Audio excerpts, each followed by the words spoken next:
everyone, I am Vibha Chauhan and welcome to Classes for Clear. Today I am going to explain the 5th chapter of our Class 10th Political Science, and that chapter is Popular Struggles and Movements. So popular struggles and movements. Now till now on this book what we have covered, what we have studied is all about power sharing in a democracy. Now we have looked at different forms of power sharing and all this power that is being shared and tiers of the government and how power is divided, and we have also discussed about social differences and how democracy deals with it. But now in this chapter we'll look about the popular struggles and movements, that is how pressure is exerted on the government in a democracy. You know what, that democracy includes a lot of various types of conflicts and kind of different interests of the different peoples, and that's why pressure is exerted on the government. Now in this chapter we'll look how popular movements, mass movements and struggles can have a big role in a democracy to the government. Now in this chapter basically we will look how in indirect ways people can have a role in the government, in the mass movements, through organizations, through mobilizations, and this leads to the next chapter as well. Now in the next chapter we'll discuss about how people can have a direct kind of role in the government, informing the government and all those things. But now in this chapter we will look how in indirect ways, through organizations, through movement groups, people can have a role in the government, and that's what we are going to discuss in this chapter. Popular struggles and movements doesn't just mean that we are going to look at the history. We'll look how it can have a role in a politics of the government or in a country, in a democracy, and with real examples as well. So let's start our chapter with our first topic, that is popular struggles in Nepal and in Bolivia. So popular struggles in Nepal and Bolivia. Now let's discuss about these two real examples for the movements, for the struggles and movements for kind of restoring democracy and kind of for the people's interests and how pressure was exerted on the government. So let's discuss about the Nepal first with our subtopic, that is movement for democracy in Nepal. So movement for democracy in Nepal. Now let's discuss about Nepal first as an example for this chapter. You know what, the Nepal, that is a third wave country and had won its democratic form of government in 1990. Now there was a transition from absolute monarchy to constitutional monarchy. Absolute monarchy that they had would be the king, and you know what, there was a king Birendra who was the king of Nepal during that time, and you know what, that he had accepted the transition from absolute monarchy to constitutional monarchy. That is, he was the head of the state, but all the main powers of the state were exercised by the popularly elected representatives, by popularly elected parliament that was elected by the people. So you can just say that how there was a kind of constitutional monarchy in Nepal. But you know what, there was a kind of mysterious massacre of all the royal family in 2001, and that's how a new king, the throne was given to a new king, and that was King Gyanendra, who was not ready to accept all the forms, all the kind of all the forms and rules for the constitutional monarchy. Now he wanted absolute monarchy in Nepal, and that's why he took advantage of the weakness and unpopularity of democratic form of government and that of parliament, popularly elected parliament, and that's how in 2005 he dismissed the then Prime Minister and also dissolved the popularly elected parliament, and that outraged the people because now there was a kind of absolute monarchy in that country, in Nepal, and that's why in 2006 people arose. People had a kind of strike towards the capital city, that is the Kathmandu. Now towards the capital city there was a kind of 4-day strike, that is the Kathmandu city. There was a 4-day strike by all the organizations, and SPA as well, that is 7-party alliance. Now, seven-party alliance, that is all the major parties, political parties and all parties of Nepal had formed a kind of alliance that was known as seven-party alliance, and in short term it is known as SPA or SPAO. So you can just say that as a kind of it strike to the capital city Kathmandu, a 4-day strike, and that protest, that kind of movement soon turned into a Maoist movement. Maoists are those people who believe in the ideology of Mao, who was a leader for the revolutionary movements in China. So you can just say that he was a kind of man for bringing all those laborers and farmers and bringing a revolution in China, and those people who believed in his ideologies, are known as Maoists. So that movement soon turned into a Maoist movement, and you can just say that a lot of pressure was being exerted on the government, on the king. You can say that the politics of the country, and that's why in 2006, after that, democracy was restored in Nepal, and you can just say that there was an interim government in which prime minister was chosen, and you can just say that Girija Prasad was the then prime minister who was chosen as for the interim government. Now, interim government, you know what, that if a democracy had just been formed, it is not possible that just in that year there would be elections. It would take about 2 months or even 2 years for elections to be held, and that's why for that period of time there is a need of government, a temporary government, and that is known as the interim government. In India as well, from 1947 to 1950, you know what, that Jawaharlal Nehru was the prime minister of India, but as the first interim prime minister of India as well, and first prime minister of government in India as well. So you can just say that is how interim government works, and Girija Prasad was chosen as the prime minister, and all those SPA and all those that mass people were now discussing about forming a constituent assembly. Now you know what, that there were 3 demands of all those protesters for the king.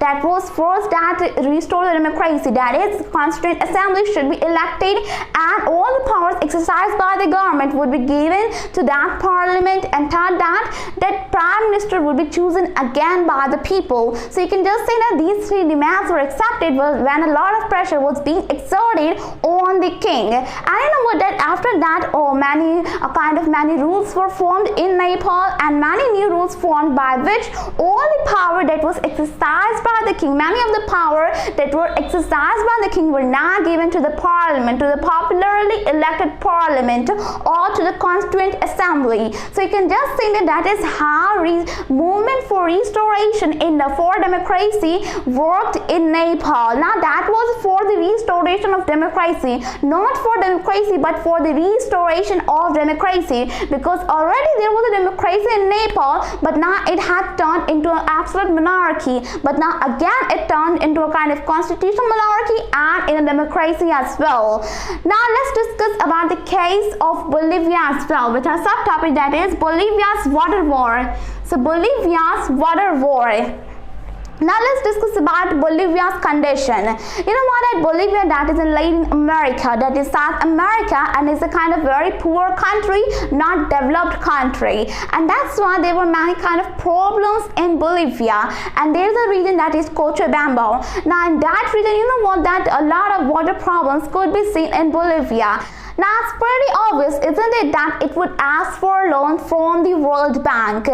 Now what World Bank did was that it pressurized the government of Bolivia to give up the municipal water supply rights from the country, and that's why the sole rights of municipal water supply were sold from the city of Cochabamba, of Bolivia, to a multinational company, to an MNC. So you consider it was sold. All the rights of water supply, municipal water supply of the city Cochabamba, that is in Bolivia, was sold to an MNC, that was a multinational company, and now it made difficulties for the people, because now that multinational company raised the price of the water by 4 times, and that made a kind of water unaffordable for the people. You know what, that the prices of water were around the price of water bill were around 1,000 5,000 rupees per month, where the average salary of per person in that city was just 5,000 rupees per month.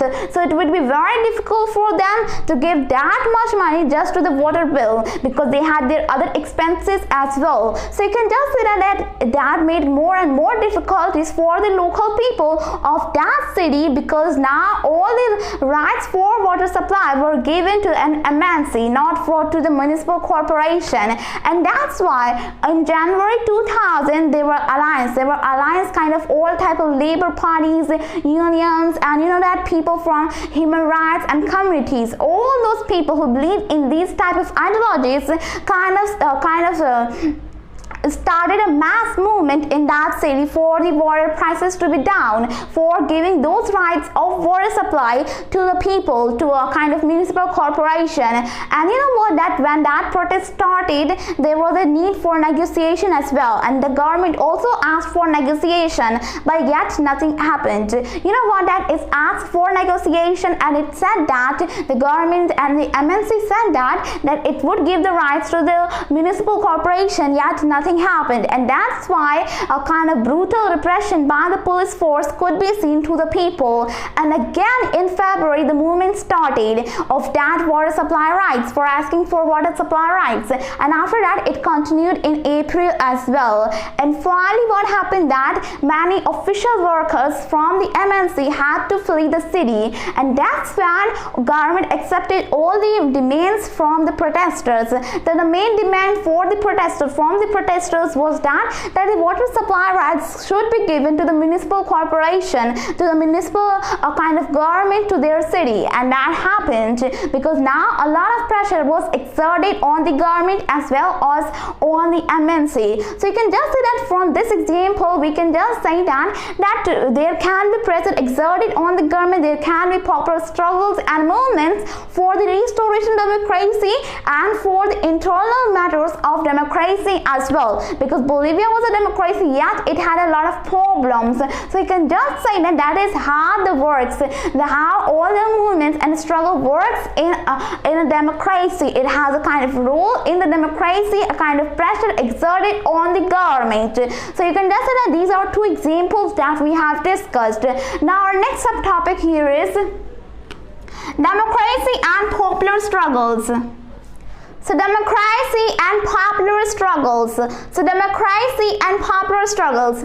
Now we know about two examples of Nepal and Bolivia, and we saw that in Nepal we discussed about the establishment of democracy or kind of restoration of democracy, and in Bolivia we saw that it was an integral part for democratic rule. It was against the policy made by the government, by the democratic government. Now there are some differences and some similarities between these two instances or examples. Now first of all, you know what, that they were meant for different things and had different impacts. Now first of all, for the policy, Bolivia was just for a policy, and in Nepal the struggle was for the foundations of democracy in the country that impacted the whole country, because in Bolivia that rights were given just of the city, and against the policy the struggle was started, was kind of declared. And if we discuss that, there would be definitely different impacts of it, different aspects and impacts of it. But you know what, that both included mass organization, mass mobilization of the people, and most importantly it included all the dispute was solved because of the mass mobilization or because of the people. And you know what, that if we discuss about the popular struggles, these two have some similarities, like different types of similarity, that is because of the political conflicts all that started, all the movements started, and there are many more differences between these two as well. So we can just say that there are relations between the popular struggles and democracy. You know what, that in the last class, in the 9th class, in the first chapter of 9th class, his political science, we discussed about democracy and the definition of democracy, if you might remember, and we discussed about the critical role of political parties as well, and that's what we can see in this chapter. Now what we saw, that democracy evolves through political organization, through political all those movements and struggles, so popular movements and struggles. So by these two, on the basis of these two examples, we can conclude three things. Now first is that democracy evolves through popular mass movements, through popular mass mobilization or movements or struggles. Now that in some cases it is possible that that it would not include any kind of conflicts for democracy, but that would be an exception. Now in most of the cases, what would happen that it would have more and more conflicts between those who share the interest, who have exercised the power, and those who aspire the share in power. So there would be conflict between these two groups, and that's what we can say that democracy evolves through it. Now second thing that we can conclude is that there is a role of mass mobilization. You know what, that most of the times what happens that mass mobilization, that is outside, the people are the ones who solve the dispute. That means if there is any kind of conflict, then it is possible that the institutions that are present in a country, that are parliament or the judiciary, would help them to solve the dispute. But in most of the cases, what happens that these groups themselves, these institutions themselves, are in the conflict, come into the dispute, and that's when we the citizens or the people have formed mass mobilizations, mass movements and struggles through a mass mobilization, and that would help to solve the dispute. So we can just say that is the second thing that we can conclude. Now third and last thing that we can conclude through this is that we noted that there is all these popular movements and struggles are based on new political organizations. That is spontaneity we saw in these examples. That is the spontaneity that we saw these examples, as we saw that there were many political organizations that came up for that period of time. So we can just say that also helps for the democracy, for that organizations, for mass mobilization, as well as for the democracy. And that's what we can say, that spontaneity is also a very important aspect in all these democratic movements and struggles. Now here our next topic is mobilization and organizations. So mobilization and organizations. Now you know what, that in any mass movement, in any mass struggle and all those things, there is a need, we have seen a lot of mass mobilizations, but what there is very importantly is organizations as well. There are organizations present there as well. Like for example, in the instance of Nepal, we saw that there was a kind of organization that is Seven-Party Alliance or SPA, but that was not the only organization that worked, that had protest in that mass struggle, that struggled in that participated in the mass struggle. You know what, that there were Maoists as well, that are the Nepalese Communist Party, that is in general language are known as Maoists, that believed in the ideology of Mao. So we can just say that in any mass struggle there is a need of mass mobilization as well as for the organizations. That is, we need mobilization, that is also obvious, but what about the organizations? Through their kind of power, through their influence as well, we can have a support in any mass struggle. Now as for example, in Nepal we saw that there was a very great role of SPA, Seven-Party Alliance, and that of Nepal Communist Party, that didn't believe any kind of democracy, parliamentary democracy. So we can just say that was the situation of Nepal, and it could be seen in the case of Bolivia as well. Now in case of Bolivia, there wasn't any kind of political party that was supporting it directly, that declared that struggle, that mass struggle. There was a kind of organizations that was formed by the people, that is FEDECOR, or in short FEDECOR. Now that was the organization in which there were professionals and students of universities and all those that were supported by the farmers who relied on irrigation, and all those homeless children as well that were roaming around the streets. So that those people also participated in that mass struggle in Bolivia, and after that it was supported by the Socialist Party of Bolivia as well. So we can just say that is how organization works in any kind of mass struggles or movements. You know what, that in both cases we saw SPA and in next we saw FEDECOR, but there aren't only one organization election that participate in any mass movement. Now there would be more and more organizations, big parties, small parties, political parties, or the organizations made by the people. You know what, that through these ways people can have a direct or kind of indirect as well role in the politics. Now if they form organized political parties, then they would have a direct role, that is conducting the elections, winning in that election, and would be in power, influence in the government, in democracy, and can have a different direct way to control the democracy. And after that, we can say that there are many people out there who don't have a desire or the skills to be in the election, to stand as a candidate in the election, and that's why they form organizations.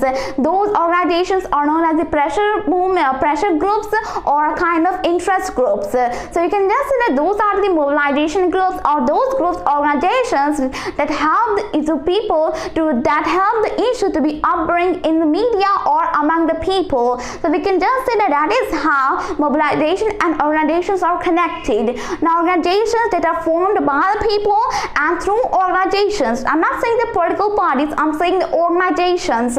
Now through organizations people can have a kind of indirect way of influence in the power in politics of the country, and if they want to have a direct influence in the politics, then they can have they have themselves as a candidate in the election, obviously. So that is how works all the mobilization and organizations. Now here the next topic that we have got is pressure groups and movements. So pressure groups and movements. Now let's discuss about the pressure groups and movements and a kind of differentiation between them. Now pressure groups, that just we have discussed that different type of people, professionals like engineers, lawyers, and all those people are in a pressure group. And you know what, that pressure group does influence the policy of the government, but it doesn't aim directly to influence that policy by themselves as standing as a candidate for the election. Now you know that one way is that to influence the politics or the policy made by the government, that is to have the power in the government as an elected representative of the people. But now pressure groups aren't like that. They do influence the policy of the government, but not directly, as an indirect way. And how they do influence, as all of you know, that pressure groups that are kind of exert pressures on the government, and you know what, that they don't make a kind of decision for the government to rule the country, to have the power in democracy, but to raise that issue on the people and have a kind of amend in that policy, change in the policy, but in a very lawful way, you can say. Now movements are also described in that way. Movements like, you know, that Narmada Bachao Andolan or women's movement and different types of movement, environmentalist movements and anti-liquor movement, or those type of movements, that is the movement for right to information. Now those type of movements are represented as a collective mass participation. But you know what, that not just one organization or political party are there are pressure parties, pressure groups as well in those movements. Now movements are more kind of informal and flexible in making decisions for the all type of, you know, that decision for changing the policy. And if we talk about movements, it depends much more on the spontaneous mass participation than on themselves. And whereas in the pressure groups, what happens that they don't kind of depend on the mass participation, spontaneous or kind of random mass participation, but they have their own ways to influence the politics. So we can just differentiate pressure groups and movements in such a way. Now here are subtopic that we have got is sectional interest groups and public interest groups. So sectional interest groups and public interest groups.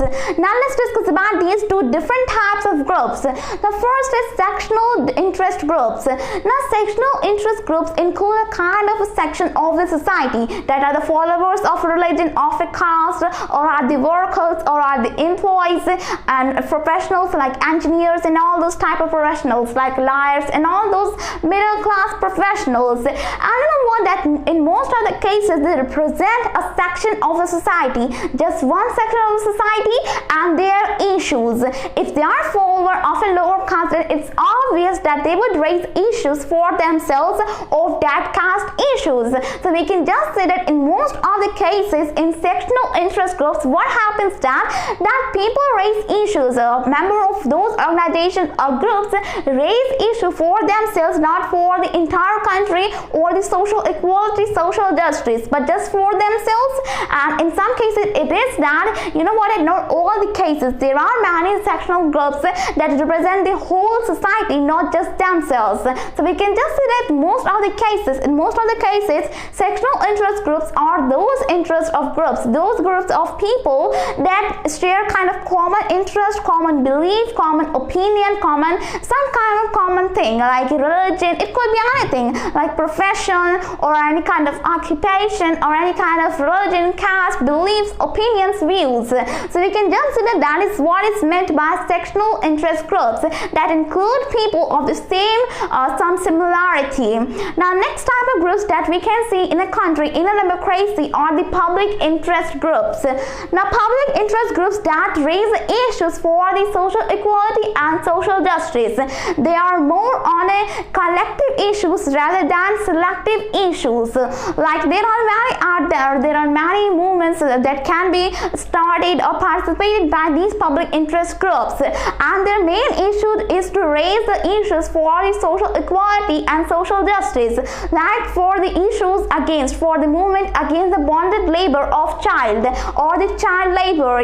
Now you know what, that bonded labor and child labor are the very worst thing in our country, kind of worst things in our country, and that's why those people weren't bonded labor or were child labor. Then why did they raise that issue from the public interest groups? It's obvious, because they are the public interest groups, and that's why they would raise issues for the public, and that's why they were not raising that issue of child labor or the bonded labor for themselves, but for all the people out there in the society of our country. And that's why we can just say that for bringing the social justice and social equality, there are public interest groups. Now there can be sometimes like BAMSEF, that is a public interest groups that raise issues for their members as well, but their main agenda is to bring the social justice or the social equality. Now BAMSEF, that is for the backward minority communities employees, that is about backward and minorities employees communities you can say. So that is for that they raise the issues for themselves as well, but their main agenda was to upbring the whole social justice or the social equality.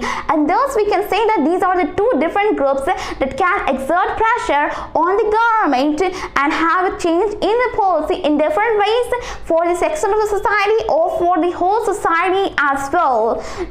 Now here next topic that we have got is movement groups.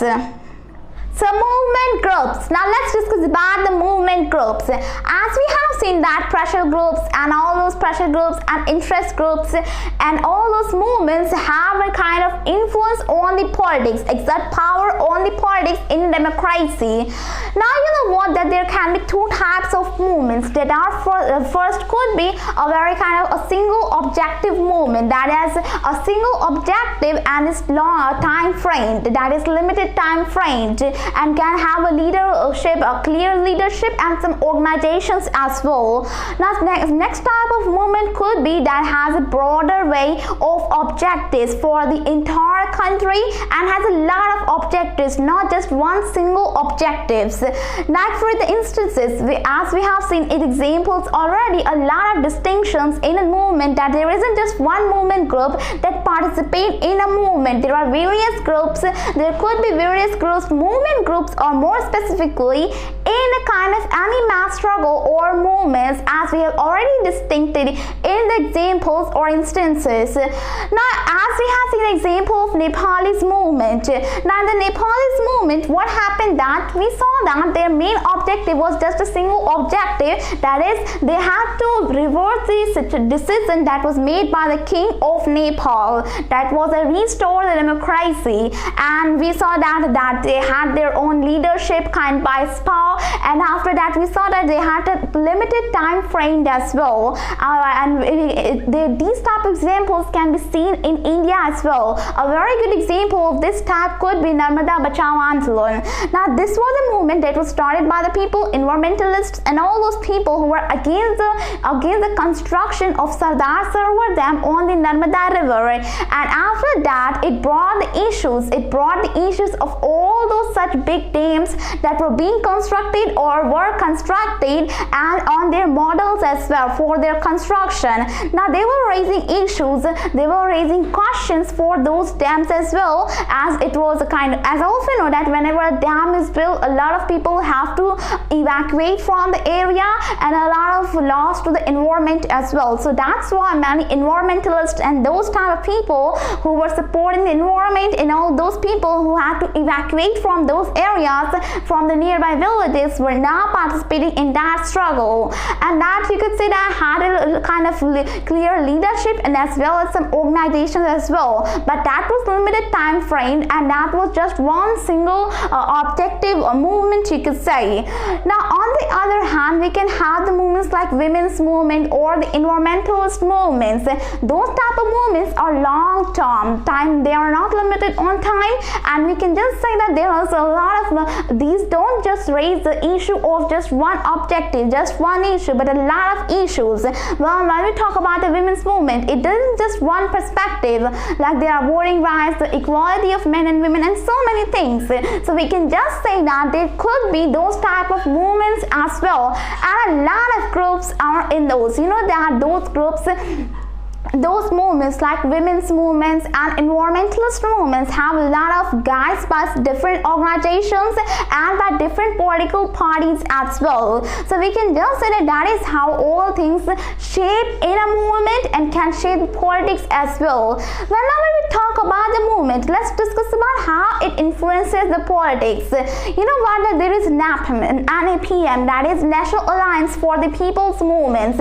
In that, many alliances, there are kind of many movement groups that have formed a kind of alliance for the people's movements. You know what, that many kind of movement groups are coordinating with each other and are known as the National Alliance for People's Movements in our country. So how it influences the politics, let's discuss. You know what, that they have to gain the support of the people as well for their goal and have the sympathy of the people as well, and that's why they tend to have to spread all their issues among the people, have their support, have their sympathy as well. And often many times we have seen that they take the support of the media as well, in the news channels and all those things, in newspapers, in news channels, and all those things. So they bring out the issues of their problems among the people to spread awareness among the people. So we can just say that they would have their support by the people and sympathy from the people for their goal. And next influence on the politics could be that, you know what, that there have been disruptions to the government as well, direct disruptions or movements started just declared by the people. Often many times we have seen that workers unions and all those workers association, labor's unions often try to do this, often tend to do this, that is that they just disrupt the government, they just attack the government for their demands to be heard by the people, by the government of our country, not just our country but in any democracy.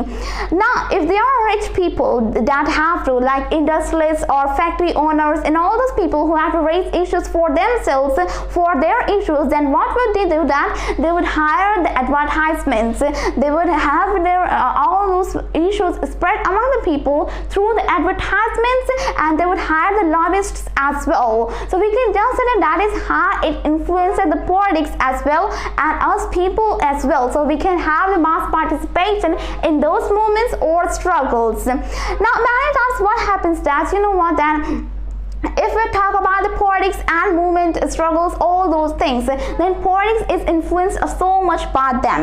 You know what, that many, all those, not just politics is influenced, they tend to influence the political parties as well, because if they have to exert pressure on the government, then they must have the control on political parties as well, and many times it is seen. Now in many cases what happens that if there is any kind of organization, any kind of movement groups, that it would generally be led by a political party or would be a kind of extended arm of any political party, and many of the organizations have the leaders. The leaders of many organizations are activists or leader of political party as well. So we can just say that political parties, all those organizations, all those movement groups should have the right, should have some power in political parties as well, so that they can exert pressure on the government as well. Like for example, if there's a ruling party, then they should have the rule in the opposition party, so that through opposition party they would go against the ruling party if needed. So we can just say that that is how all those movement groups work.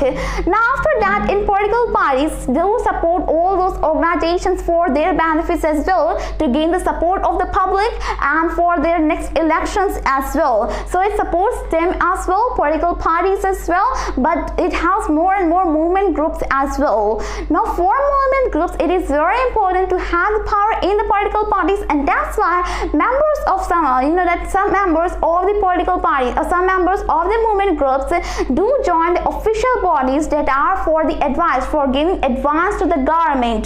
So they do join those type of official bodies that are to give advice to the government. And after that, if we talk about the political parties and movements, in many cases what happens that through the movements a political party has risen. Like for example, in Assam, now in Assam state of our country, what happened that when there was a movement started by the students against all those foreigners, now there was a party that had come up, that was the Assam party, Assam local party. So we can just say that there are many parties that can be formed through a struggle, through a movement as well. Like in Tamil Nadu, there are many parties like DMK party or any other party. So we can just say that there can be political parties that can be formed because of the movements or through the movements. And in some cases it could be that the movement groups and political parties don't have a direct relation or kind of good relations, but they have negotiated with each other for their own benefits.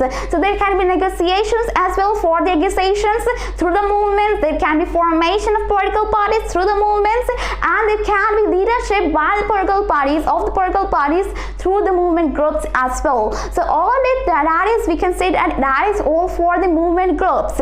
Movement groups tend to have an exertion of pressure on the political parties as well as the government on any policy, to change any policy that would be a single objective movement, and there could be a broader view of movement as well, broader objective movement as well. So we can just say that is how all the things for movement groups go. Now next and last subtopic of this chapter is their influence healthy? So is their influence healthy? Now if we talk about the influence of all those interest groups and movement groups, what do you think? Now first that might come into your mind that it is not. Now you might think that it is unhealthy because sectional interest groups tend to represent just one section of the society. So it could kind of disbalance the balance of the society. So it can disbalance the piece of the society as well. But you know that on a balance, if you look, that it is healthy to exert pressure on the government. In a democracy, it is very important to exert pressure on the government, so that it would be that it is a democracy and here the citizens are the most powerful and the representatives. If they don't have any kind of pressure on the government, then what would happen? You can just think that they would just do their work and we would just do our work. So there would be a kind of relation between the people and the government themselves.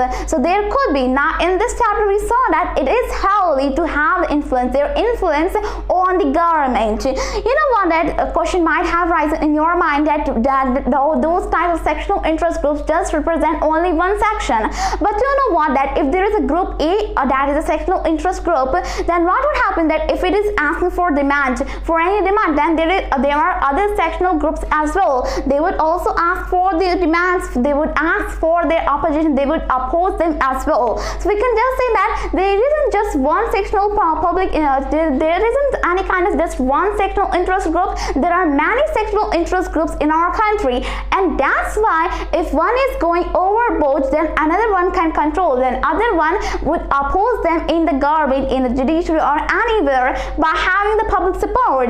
So we can just say that their influence is very healthy for any democracy as long as everyone everyone has a right to do so. If someone is influencing the politics, then another person, another group should have the right to do so as well. So we can just say that as long as everyone gets the opportunity to have the pressure exerted on the government, on the politics of the democracy, then it is always ready, always right to do so. So we can just say that in a not so much volatile manner. If there are some unpeaceful that aren't so much peaceful manner, then it could be that not so much non-volatile manner there should be. So we can just say that that is how they influence. We have looked at many examples. You know what, that there is an example of Poland as well, where also there were mass struggles that were started for the restoration of democracy. So we can just say that we saw the example of Nepal and Bolivia, and we saw that it is very important to bring all those matters through mass struggles and mass movements. Now in this chapter, what we saw that people were controlling the mass movements and mass struggles through indirect ways, through political parties, through organizations, through public interest groups, and through movement groups. But in the next chapter, we'll look how people themselves in direct ways can control the politics, can have themselves as a candidate and can election as well. So that chapter, that would be the political parties, we will discuss in upcoming videos. So stay tuned, and this is all we have discussed in this chapter. Now I've discussed all the topics and subtopics, and the next chapters of this book will be covered in the further upcoming videos. So thank you very much.